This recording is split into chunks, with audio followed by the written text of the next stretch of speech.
Canner will be taken. All members of council are in attendance this afternoon. We have two items on our agenda, and we'll start with the Arizona economy and GPEC's involvement thereof. And Harry, you lead us off. Yes, thank you, Mr. Mayor and members of the council. We're fortunate tonight to have Barry Broom here, as the President and CEO of the Greater Phoenix Economic Council, and also Michelle Ryder, Vice President of External Relations. Yes. Fortunate to have them here primarily to talk about the Arizona Job Project, which is an educational campaign about our economy, where we've been, where we're going, and some of the challenges that we have going forward. Our Vice Mayor Lord, suggested this a couple of months ago. Unfortunately, we're able to get on Barry's calendar. So with that, we'll turn it over to Barry. He has, a couple of things for a presentation, a PowerPoint, and as well as a video tonight. All right. Thank you, Harry. Thank you, Mr. Mayor, members of council, and I'm fortunate enough to be on your calendar. Well, it's great to be here, and I think there's kind of two stories about Arizona's economy. One is, the simplicity at which we built this economy around things like housing starts and construction. And that's kind of got to be the painful learning experience that we go through right now. So one of the challenges at GPEC, our job is to promote and market the region, but at the same time, we have a leadership responsibility to feed data and information back to our leaders, not only in our communities, but down in the state capitol about what the current situation is. We did have a budget analysis that came out of the state that basically showed that the state's budget would restore to 2007 levels somewhere around 2015, 2016. And that is just an amazingly complex challenge for us as a state when you consider, the challenges we have in funding infrastructure, our higher education community, and our K-12 system. So the good news is we're still a very young, very dynamic region and community with a tremendous upside. We still have tremendous appeal to the marketplace. We recently named, thanks to the leadership of Goodyear, recently named the #1 solar renewable market in the United States by Business Facilities Magazine. So when we do the right things and work together, we have tremendous success. And if we're complacent, we don't work together, and we don't pay attention to our economy, we suffer. And so, historically, we're going to have two other projects that are going to follow this up that I think is going to be very exciting for our community. One of them is the history of Arizona's economy. And what that will tell you is from 1940 to 1965, we had a dramatically different philosophy at the state and federal level on how we work together at the economy than we did today. And of course, one of the real tremendous success stories, we learned a lot about our history, is, the Goodyear Aeronautics Company and all the amazing achievements that the Goodyear Aeronautics Company had, not only for Goodyear, but was in fact the standard bearer for innovation in avionics around the world. So when we work in coordinated fashion and think big and dream and stay aggressive and look on the front end of new technologies, we become a national leadership in aerospace, semiconductor, and electronics. When we relax and just pay attention to the population trend, we become too dependent upon housing. So this Arizona Job Project was really an effort by us to get our investors out to policymakers. Mayor, your leadership on the Renewable Tax Credit Program was pivotal, as was council. The work you did retaining Jim Norton was pivotal to us. Ramina's efforts was pivotal to us. And your entire team was able to, we always remind people we're #1 now in renewables, but we got that policy through the state Senate by 1 vote. And the efforts by our legislators to help us with that was, tremendously significant. And I know we have two with us this evening. So do we want to start up? Do you want us to acknowledge our representatives? Yes, they're both here now. Well, in fact, since we talked about how important that policy achievement was that made us #1, I know that we wanted to acknowledge two of our legislators here tonight, Representative Wares and Representative Montenegro. So if they could be kind enough to come up to the front. The two good-looking guys.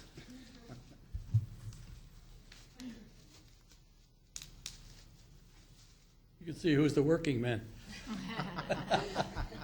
So what this basically says to members of the audience, Goodyear efforts with Tower Automotive and SunTech, and by the way, Surprise, another West Valley community, was awarded Rio Glass. There are more companies coming from Spain into the West Valley. This week we're announcing 1,000 technology jobs, $72,000 a year wage. It's a Massachusetts Institute of Technology platform that interface with ASU. The company is going to be backed by a world-class investment group and a world-class solar business. They developed that technology in Arizona State, but they were planning on developing the technology elsewhere because they weren't sure we could deliver the talent. And of course, it's a $150 million capital investment. And when someone makes a $150 million capital investment and 1,000 jobs at $72,000 a year, there's a lot of competition for the attention of that job. Well, because of our solar renewable tax credit program, that company's going to announce this week that they're going to be staying in the valley. They haven't selected their community yet, so there'll be plenty of pencils sharpened on Harry's desk, I'm sure, after this. And we can't announce the company by name yet because we're in a confidentiality agreement, but we'll do so by Friday. And the nice thing about it is, even after generating this economic impact of this company, they're going to pay more taxes to Arizona than they are going to get in benefits back. And so it's a really smart policy where, you know, we're bringing industry to the state, we're creating jobs that we typically don't have. Unfortunately, right now in Maricopa County, the average wage is $31,000. The average wage in this company is $72,000. I think community leaders would agree we're a lot more interested in $72,000 for our constituents than $31,000, but we got to compete for that. But because of these two gentlemen and the mayor and council and the leadership of your economic development team and your public affairs team, we were able to get this through the Senate by one vote. So victory comes slim and hard through the legislature sometimes. We had a bipartisan effort. You hear about partisanship, but on the House side, due to these two gentlemen, we had both Democrats and Republicans working for this policy. And 3 weeks ago, we were named by Business Facilities Magazine as the #1 market in the United States of America. And this is an industry that is going to create 2 million net new jobs in the United States over the next 7 years and 440,000 jobs in the next 4 years. And so not only is it important to be #1 in an industry space, but being #1 and one that's really growing is something that's really important. And this Arizona job project I'm going to go over tonight is actually being led by our Vice Mayor, Georgia Lord. And these two gentlemen not only were the instrumental in the solar renewable policy, but both of them worked very hard to help us on the jobs bill, and I hope that we'll be able to count on your support going through. So without further ado, Representative, on behalf of Greater Phoenix Economic Council, I want to thank you very much for your leadership, and as well as you, sir. Congratulations. It's not easy to be #1, and when you're #1 in a great new economy, that's in the best interest of Arizona, so I want to thank you both for your support and leadership.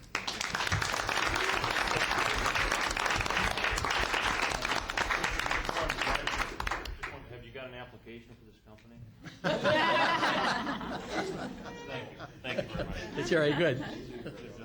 Did y'all want to do pictures or anything? Yeah, can we do a couple quick pictures? Thank you very much. Yeah, I couldn't get your iPhone. Guess we better get up.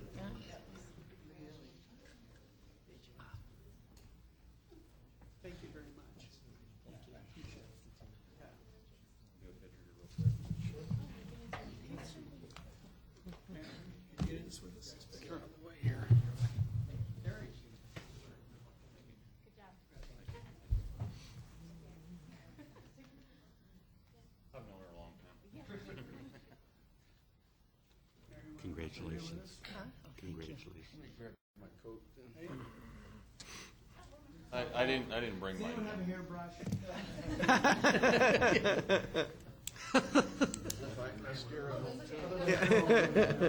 And this doesn't, but we have a very good social media program, so this will be out to about 25,000 people. Hopefully it will. Bring these leaders in here, and thank you very much. Just sweating. Thank you very much. Thank you so much. I appreciate it. Hey, Harry, here's a sharpened pencil. Oh, thank you. Yeah, since he announced it, I'm sure we got to win it now. Right? You want a pen? Yeah. Okay, I'll be done quick. Thank you. So, are we going to go to the job site or to the presentation, or? Actually, if you could pull up the job site, the website that we gave you first instead of the presentation. Because I think this is kind of interesting. I mean, one of the things, and you know, Goodyear. I'll take you to the top of this site, and so if you just go to the very tippy top, so I can show the masthead. Thank you. So, you know, everything that has to do with recovering the economy now is now damaged from a brand standpoint. You can't say stimulus. You can't say jobs bill. You know, he's had so many swings at the plate of this now. So we just decided to call this the JOB project because, you know, we couldn't, everything else had been completely ruined. So we call it, you know, jobs, opportunity, and business. And really it's about how do we take advantage of our competitive position in the marketplace and where's our future. And some of this it's a complex message for investors to communicate, because I think one of the errors that maybe we have as economic development people is we don't give enough facts to policymakers, I think, that help them make decisions, because sometimes the facts aren't favorable and you don't want to be considered someone that isn't promoting your communities to the best. But, you know, if you don't deal with those issues, sometimes you slide on it.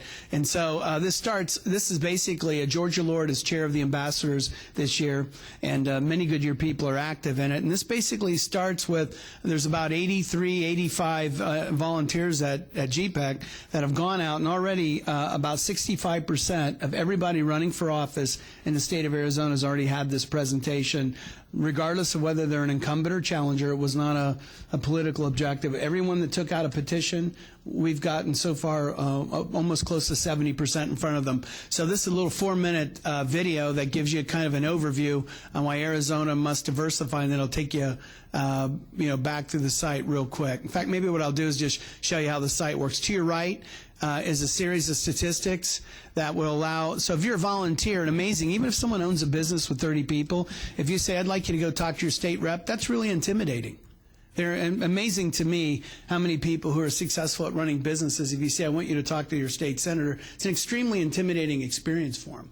So part of why we put this site together is to make it less intimidating for, you know, someone who invests in GPEC and run a company to go talk to a policymaker. So on your right, you can see when will Arizona recover. You'll see statistics on our unemployment. You see some articles about other states, what they're doing, and it kind of gives a person talking to a candidate, you know, to give them a basic set of things to draw upon. And now the person running for office can go back and dial up azjobproject.com and go back and refresh it. And a lot of people that are running for office began to quote some of those statistics, and it helped shape. And we got a lot of phone calls from incumbents that they wanted to work with us on some of these issues because of it. So far it's been extraordinarily effective, because I think one of the challenges, and you know this as being leaders in your own right, you know, you're always hearing from the pros, you're always hearing from the lawyer, for the developers. You know, it's nice to hear from an involved constituent. And so the take on this for policymakers have been incredibly high, because it's not being delivered by, you know, an executive from GPEC or a lobbyist from GPEC. It's somebody who writes a check to GPEC to help support their community. So if you go down at the bottom of this, and this site's a little bit in development, and you can, you know, quickly get to your legislators. We're developing a faster way to do that. There's Representative Pierce from Prescott, and if you go, or Senator Pierce from Prescott, if you go to the top and you click resources,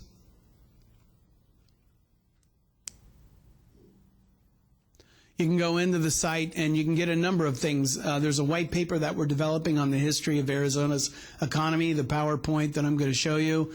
If you're a little nervous and you haven't talked to a policymaker before, you know, you got the simple 5 things every Arizonan should know about the economy. And then proposed legislation, which we hope will be a jobs bill, and then a flip book, which will be, you know, a turnkey manual for these volunteers to take with them as they talk to other people about the economy. So we'll go back to the film presentation, which is only a 4-minute presentation. It's a little edgy, but I think, you know, in order to communicate the situation that people are in, it's important to be impactful, and I think this site does it. So, Michelle, you want to click that on? See if we get sound, too. In early 2006, Arizona ranked #1 in the country for job growth. Just a few years later, everything had changed. Arizona fell to 48th for job growth, ranked 43rd in personal income average, and the Associated Press named us one of the most economically stressed states in the nation. Oh, I would encourage the state to provide incentives for businesses to move here, to bring the jobs to Arizona. I've never been unemployed. I was in the construction industry. I've been in the construction industry for 30 years.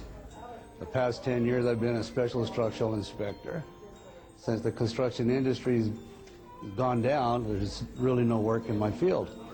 So I'm having to do what they call a career change.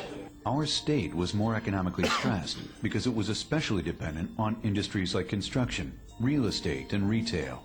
Still, during the recovery, an estimated 1 out of every 3.5 jobs created is expected to be in these same industries. Well, clearly, the economy will come back.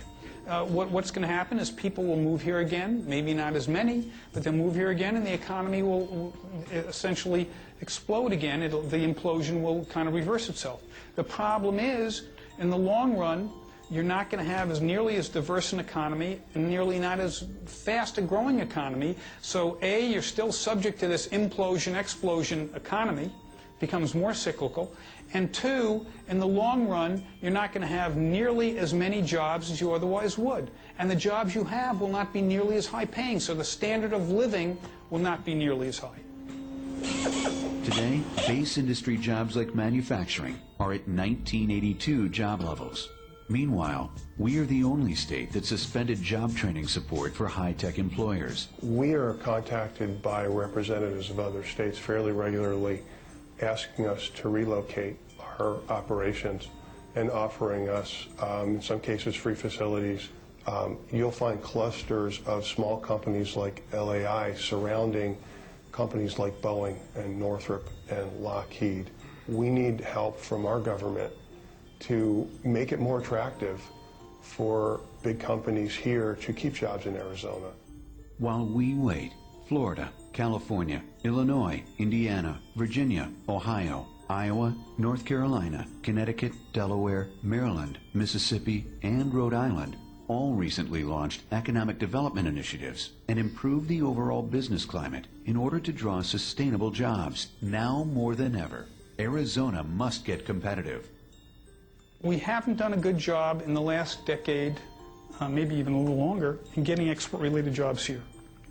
We have what should be a natural advantage in solar. We should be able to get more aerospace. We should be able to get more companies that need engineers and engineering talent, and we're not. And we're not because we're no longer competitive.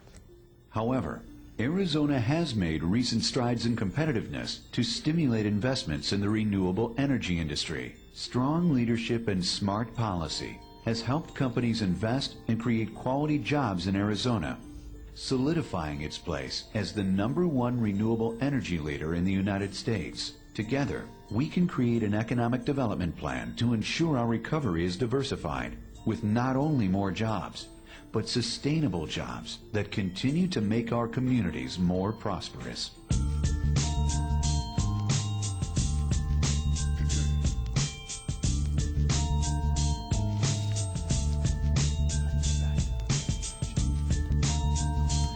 It's a little sobering.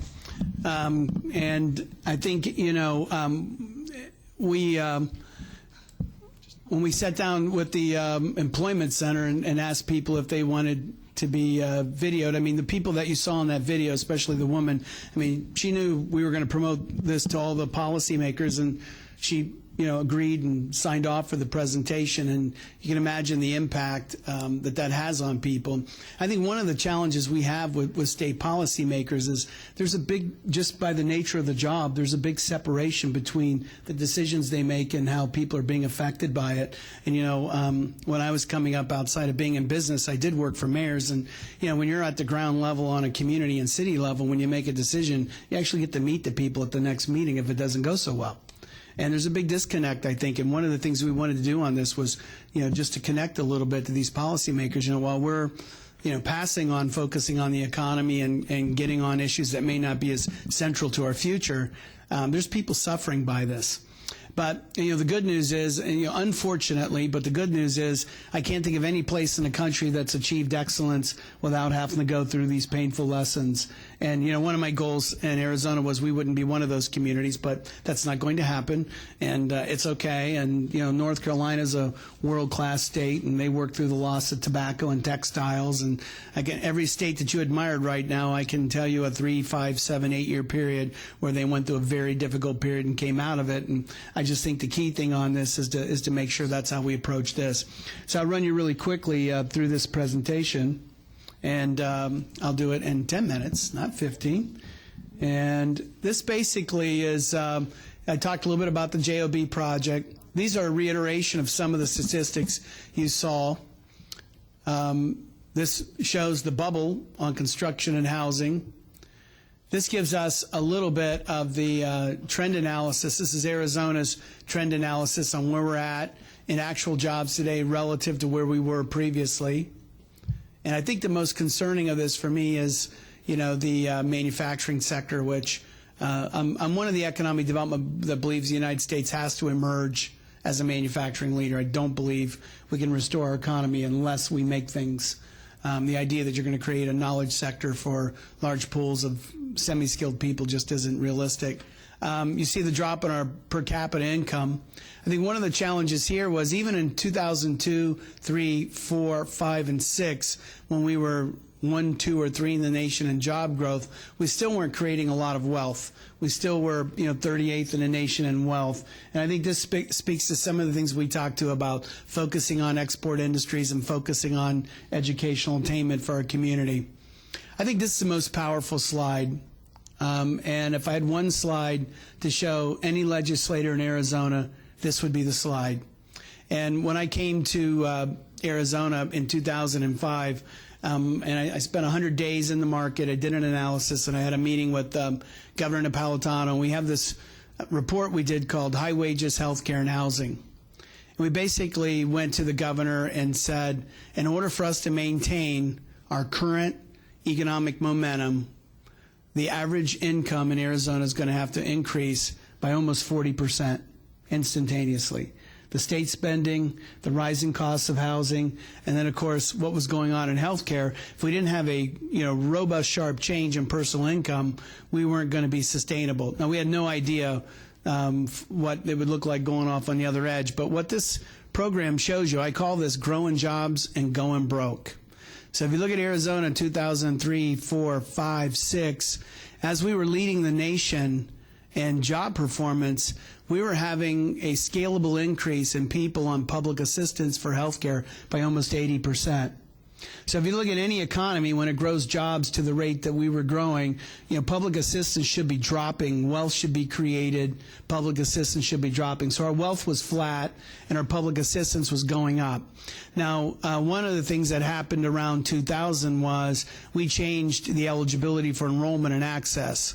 So that yellow line is the part of access growth that came from the enrollment change, but the red line is the amount of people that went on access even in the old eligibility of 2000. So if you look at our growth on access, it was almost 80%, and of that 80%, 2/3 of that growth came from just creating jobs that couldn't pay health care.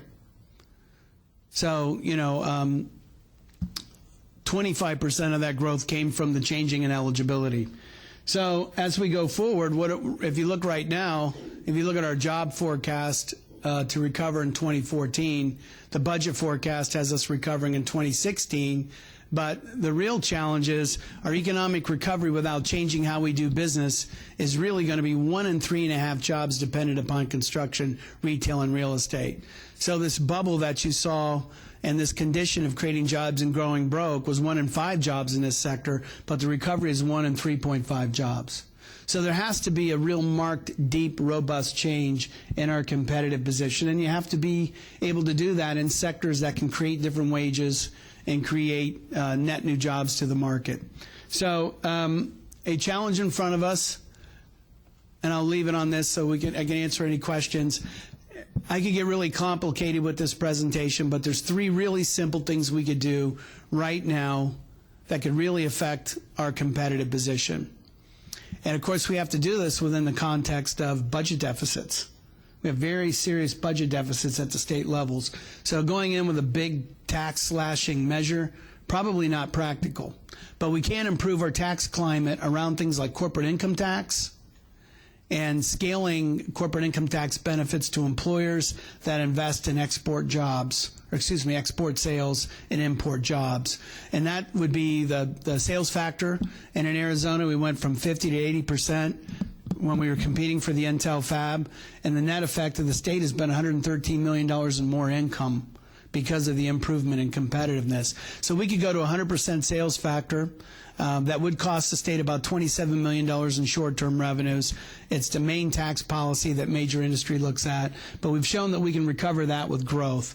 The second thing is a very simple tool that every community has, and that's the enterprise zone. Arizona's enterprise zone right now does not tailor to industry. It does not tailor to large base employers. It does not compete with competitive states. And we can rewrite that so that it's budget neutral and dramatically increase Goodyear in the state of Arizona's competitiveness, and then focus on delivering talented people. This is a market that has a large pool of young people. It's a huge strength of ours economically. And with our community colleges and our workforce initiatives, we'd have to have a little bit of a cultural change. It's a little bit more client-based. It needs to be more employer-based. But those three things we could do and would dramatically change our competitive position immediately. And we could do that in one legislative session and have a dramatic different picture out 3 to 5 years. Now, the challenges going forward with us is how do you close this budget deficit without decimating your educational and healthcare system? That's going to be a tough discussion, but we address that on the white paper. And, of course, you know, we have to have, just like the United States, a complete transformation of our educational system in order to really change our competitive position long term. So for the sake of time, I'll stop at that. I want to thank you for your leadership. I want to thank the Vice Mayor for chairing the ambassador's effort and taking the point on this for the region and the state. And I'll leave it open for some questions. Okay, thank you, Barry. Let's start over here. Any questions? Sherry, anything? I want to thank you, and I'd like to know, is that available then on your website as well? That's a lot of really good information. Yeah, it's azjobproject.com. So if you go on it right now, it's active, and everyone can access it in this room. And you can download that presentation and take it with you, or you can put it on your iPad or your laptop. And if you want to go out to your constituency group, you can pull this up and go over it. And if you want to go over it and you have any questions, give us a call and we'll answer them. I appreciate that. Thank you. I think I will. Thank you. Councilmember Osborne? No, it's good information. Thank you. Councilmember Souza? Thank you, Mr. Mayor. Thank you very much for your presentation. Glad to have you here. You know, you say one of the areas that the state has to improve on is retail. And we've been sitting on the bubble here waiting for our Estrella Falls to break open. I can't understand why the three larger forces that are going to be in that mall are reluctant to begin construction or give the Westcorp people a go-ahead to begin construction. To me, with the recession supposedly over or on an edge, it seems to me that if we could start construction, or Westcorp could start construction right now, as the economy gets better, then we get people businesses moving into those stores, and moving into the stores means more sales tax for the city. How can we generate an interest with that idea in mind? Mr. Mayor, Councilman, Harry's expertise on retail is higher than mine, but my experience has been, the retailers are probably going to sit on the sideline until they see a housing recovery in Arizona, because, they really count rooftops. And as long as these rooftops are empty and foreclosing and depreciating, and they don't see new home sales or a recovery in the housing market, I think they're going to be very cautious about pulling the trigger on a project. I think the second piece, and this is, hopefully our president will get the message in November, and I don't have any issue with any party, but, you just can't keep changing the rules on business every 15 minutes, even if they're pretty good rules. I won't even debate on whether or not the rule changes make sense or not, but if you're running a business right now, whether it's in the financial sector or the healthcare sector, or how healthcare is going to affect you, I mean, you're still waiting to see what the clear path is from a federal policy standpoint. We're just going to have to pick a couple things at the federal level and stick to it and kind of calm things down, restore confidence in the capital markets, which we'll get back to. There's a lot of investment capital just sitting there needing to be put to work, but they're cautious about putting that capital to work because it's unclear what's going to happen next. But I do think we'll recover if we pass the jobs bill in the spring. I think we'll recover more quickly than people believe. I think we're going to outperform the predictions of people on Arizona, and I think that we'll be through this housing surplus hopefully through 12 And I think in 13, you'll start to see Westcor and projects like that go forward. But that's going to require the federal government to, iron out its view of the world on the economy, and then that's going to require the capital markets a chance to relax and recover and feel like the environment's normalized. Thank you very much for your response. Appreciate it. Thank you. Councilmember Pizzillo. Just real quick, it's my belief that in this global economy, for us to compete, education is key. And we hear a lot of conflicts out there on the state side with wanting to cut certain parts of that. Just real quickly, in your white paper, how do we kind of close that gap to make us competitive globally from an education standpoint when we keep talking about cutting that part? Well, here's the simple angle on this white paper, and it includes a digital history on Arizona's economy. From 1940 to 1965, Arizona had a focused, coordinated effort between who went to Washington, who went to the state capitol, and who ran the local communities. When Goodyear Aeronautics came here, this is how Goodyear Aeronautics came here. This community gave them the land and the infrastructure. The congressional delegation made sure they got their federal contracts out of Washington, D.C. for coming into Goodyear.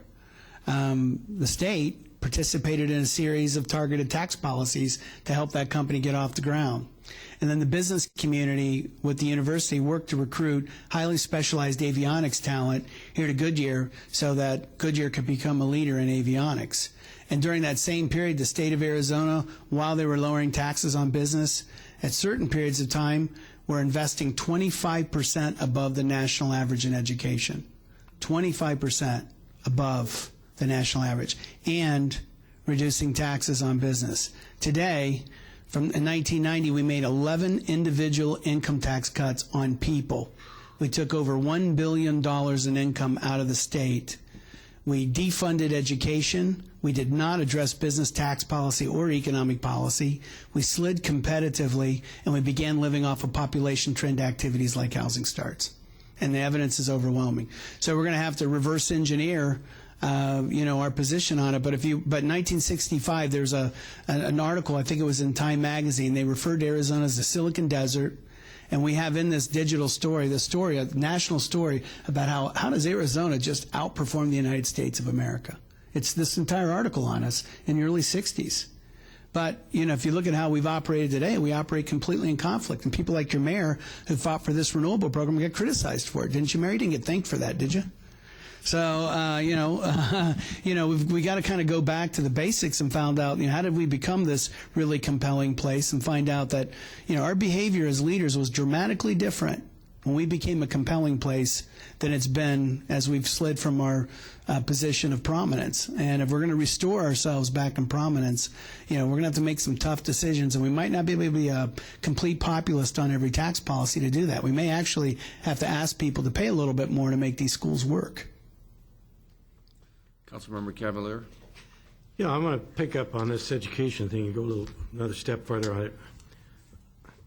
Back in '81, I was director of Lamson Business College, and we tried to find companies to come in, and we specifically had a solar company that we were talking to, and we wanted to build training for that company, and that was just one of them. But it was so typical of the company looked at us and said, "You've got more sun than any other state in the union, and there's no solar here. What's going on?" And what do you say? And then lately, just in the past week, I heard the governor. Well, of course, the governor had cut dollars to education, and then last week when they were announcing, they announced that there was a possibility of this company coming in, and she turns around and says, "Well, we've got to build education. We've got to set up training for these companies, or they're not going to be successful." And that leads me to what Goodyear is trying to do in bringing the universities to Goodyear. I think we need to look at a university, or maybe even build a university that is built in, that has a built-in job training for an appropriate economy that would suit us. And I think that's the direction. I think we've got to do it. And I think if we're waiting for the government to do it, it's not going to happen, because we're getting conflicting stories. First they want to take the education money. Now she says we want to put education money. I don't know so where are we on this? And I am very concerned. I think you alluded to it earlier. If we're going to do it in Goodyear, we're going to have to do it. It's not going to happen, and they're going to bring it to us. We have got to create it. And I think through some kind of a higher education and with people like Paula Iardo out there and Harry talking to these corporations and getting them interested, I think this is the direction we need to go. But I'm just appalled at how there's so many conflicting statements out there. You don't know who's doing what. So anyway, that's my take on it. Yeah, I think Governor Brewer was dealt a pretty tough hand. Yeah.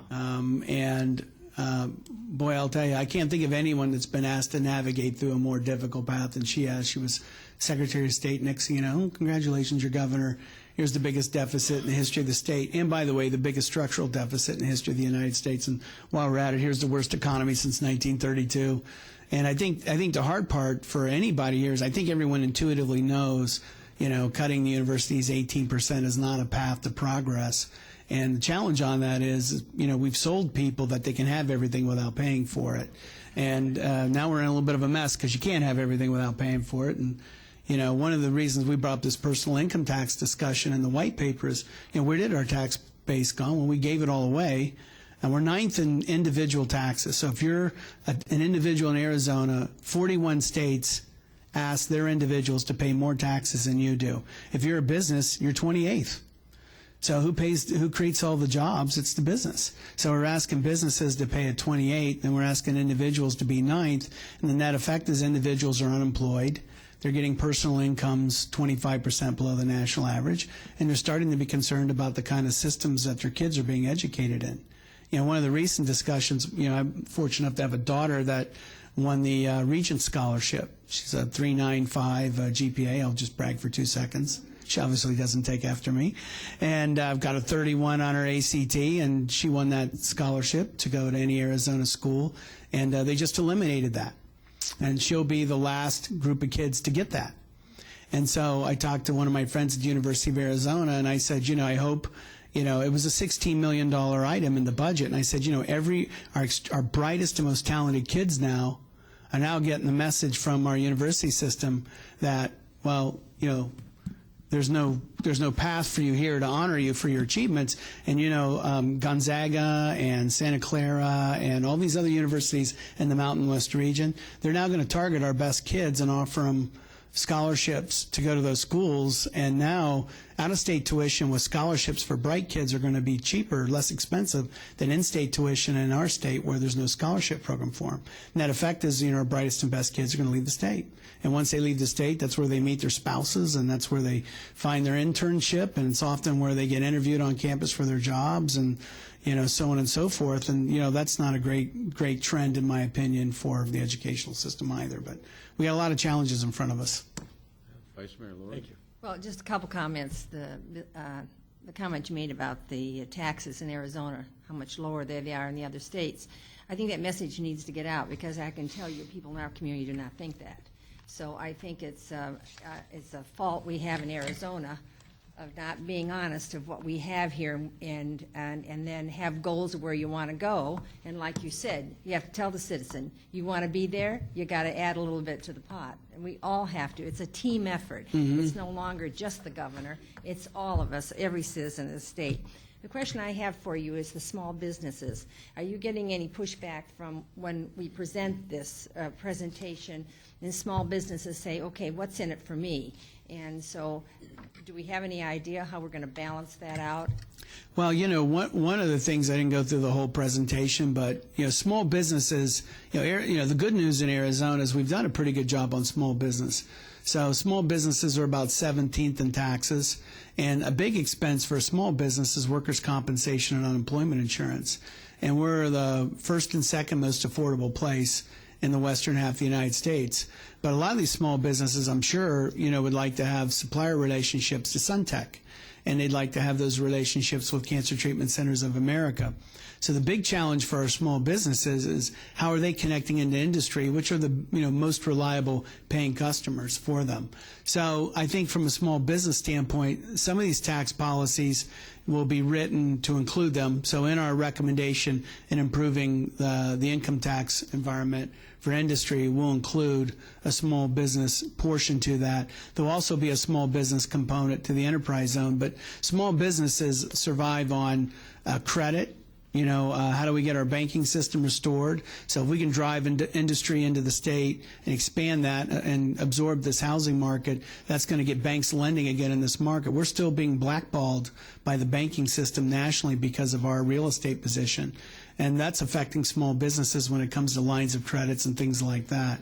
Secondly, small businesses get revenue from these industry relationships. And then, two, even if you own or run a small business, everybody that works at that small business, their spouse may work elsewhere or be unemployed. So, the overall wellness of the market really benefits small businesses, too.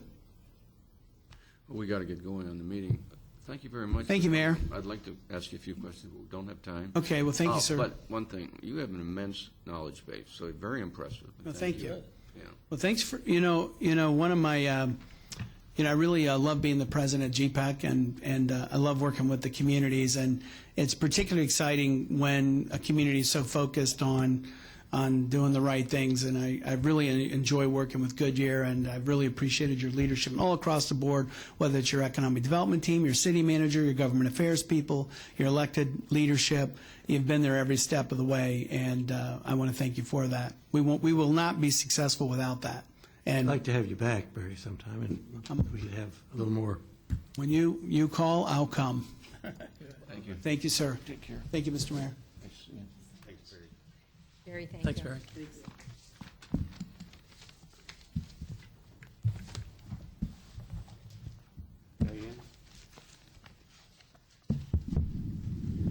Next, we have an update on the Public Art Program and the Arts Commission.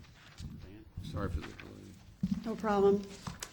Good evening, Mayor, members of council. We sincerely appreciate the opportunity to give you an update of the Goodyear Public Art Program. As you'll see, the program is expanded both in terms of the number of programs we offer and the number of projects. I'd like to first of all introduce our new chair of the Arts Commission, Leslie Williams-Nichols. Leslie? We also have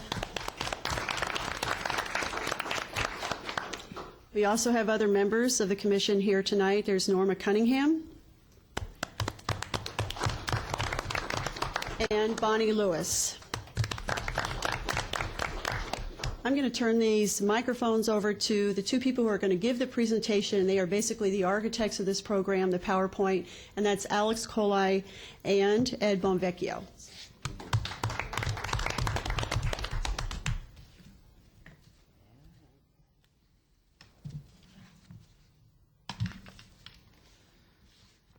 Mr. Mayor, members of council, who's going to hit the?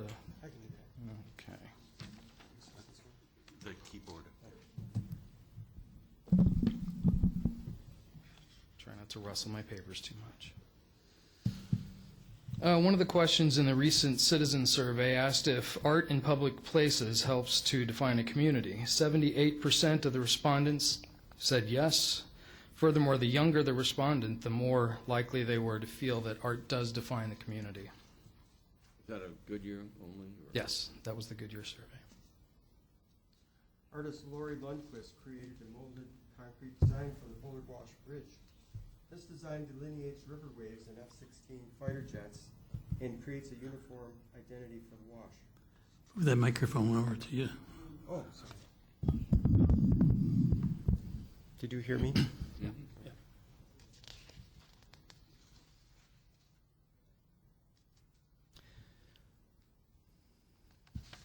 Slide. Lori Lundquist also designed the cast-in-place concrete facade at the Bullard Ave underpass. This design incorporates a mountain and tire tread motif, which sets the tone for all the I-10 art enhancements. All of Lundquist's costs were picked up by ADOT. In 2008, the street signs in historic Goodyear were outfitted with sign toppers. They were designed by a local firm, Logan Simpson Design, and the community was involved at the outset. They were definitely pleased with the results, and the Historic Goodyear Neighborhood Alliance even adopted the blimp logo and considers it a point of pride. It was designed by the local firm Logan Simpson Design. And the Ziz. Artist Donald Lipsky incorporated Goodyear Ballpark, Goodyear history and ties to aviation in his distorted baseball and wing design. The Ziz serves as a landmark and a meeting place in Goodyear and signals Goodyear as a progressive city that considers the arts important. As in all Goodyear public art projects, Lipsky's concept was presented at public meetings. More than $40,000 of project costs stayed in the valley. Our Ziz received the 2009 Year in Review Award from Americans for the Arts, where only 40 of 304 were awarded this distinction. An ASU graduate student created a Ziz website for 4th to 6th graders at Copper Trails Elementary School at no cost to the city. The Bullard Wash Linear Park went in last year. The artist, again, Lori Lundquist, received inspiration from the local landscape, intended park activities, as well as citizen focus groups. Continues a mountain and river theme across bridges, retaining walls, columns, and fences. The various fence designs reflect specific areas of the park. Designs were presented at a public meeting for input, and was funded by the McDowell Road Improvement District. The Western Avenue art benches were part of a street revitalization project in Old Town Goodyear. The artist's design chronicles history, landscape, and ceramic tiles depict images from old photographs. Based on the artist's estimate, $2,500 of the $25,000 stayed in the Goodyear area. This historic theme will continue to the future Palmatier Park sign project. The Fire Station 185 artwork. With its symbolism and strong use of color, this artwork is a welcome addition to this building and the neighborhood. Strong involvement from the Pebble Creek community, Fire Chief, Arts and Culture Commission, and other stakeholders were instrumental in the finished work. We have 3 different pieces going up at the Public Works Building in Roscoe Dog Park this fall. The exterior mural, awning, and freestanding monument are all water-themed and make use of recycled bottles. The concepts were presented at several public and staff meetings. The project cost is $60,500, of which $29,000 will stay in the valley. The park and ride up by the highway will be completed this fall. When it opens, you'll find art enhancements on the columns that represent Goodyear's history of cotton farming and will enliven the space for commuters. The total budget is $70,000. Of that, only $20,000 is from the city's public art fund, $50,000 from a grant. Since $17,400 will be spent within the valley on the project, roughly 85% of the city's contribution will remain in the local economy. Palmatier Park sign. Enhancing one of the city's oldest parks and engaging the community in the design, the Palmatier Park sign will continue the theme of the Western Avenue improvements. The I-10 outside widening project is scheduled to be done in winter of 2012.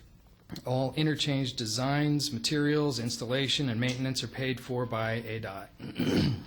The designs are unique to Goodyear and reflect the city's history and landscape. They combine decomposed granite with upright curved steel plates for dramatic and unique landscape design while ensuring low water use. It was designed by Kimley Horn Landscape Architect and again contracted and paid for by ADOT. The designs follow the lead Lori Lundquist set early on for a consistent sense of place at each traffic exchange along the highway. Each exchange will have its own themes, and here are a few of them.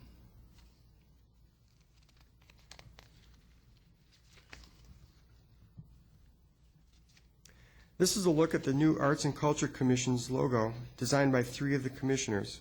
following a branding session with Paula Ilardo, Public Information Officer. The GAIN event, excuse me, is a great opportunity for the Arts Commission to engage the community and seek input from the public, advocate for the arts and art education, educate the community on upcoming public art projects. Each year our involvement is increased. This year there is an arts commissioner on 5 of the GAIN planning subcommittees. Art and Civic Spaces offers West Valley artists a venue to display their work, fosters expression of the arts in the West Valley, and enhances the city's civic spaces for the public and city employees. The Hot Coffee Lecture Series, the marketing materials were designed by former Arts Commissioner April Wesley. We've had attendance of over 120 people of all ages, sometimes packed shoulder to shoulder and front to back. The series offers talks by artists and scholars with opportunities for open discussion. It's funded by a grant from the Arizona Humanities Council with considerable additional support from Ground Control Coffee and Wine Bar. October 7th is the next talk when ASU Professor Betsy Fallman presents Adventurous Spirits, Arizona's Women Artists, 1900 to 1950. Arts Interact is a program for special needs students funded by a grant from APS. This year, 2 Goodyear high schools created animal-themed paintings. The students benefited by creating artwork and by attending the reception held at City Hall where the art was exhibited. Arts Interact created a partnership with these schools with the goal to partner with more schools as well as sponsors in the future. The Goodyear 2010 project. Several Goodyear High School students participated in 2 workshops led by a college photography instructor. Former Mayor Bill Arnold gave a short presentation about the history of Goodyear at one of them. The objectives were to learn Goodyear's history, some photographic techniques, and to capture views of our city that will change with development. It was funded by a grant from the Arizona Commission on the Arts. Pictured here is Birds at Trotter Track by Chelsea Combest, Millennium High School. Estrella Mountains by Chelsea Combest, Millennium High School. Bridge in Color by Brittany Perry, Estrella Foothills High School.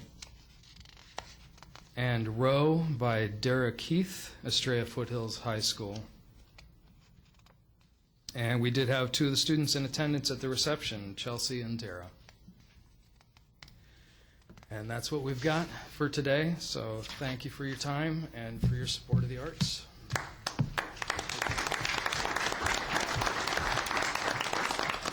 That was very informative. Thank you very much. Would anyone like to comment or any questions? Can you say? Yeah, Good. great job. It's nice to see it all together, because, you know, as you visit each entity, you know, but seeing it all together on the screen was very nice. And I've enjoyed each of those that I've been able to attend. It's nice. Thank you. Nice job to the entire commission. Leslie, welcome aboard. And Diane done a great job with the commission. I want to thank her. Thank you for your okay, support. thank you very much. We've got 5 minutes.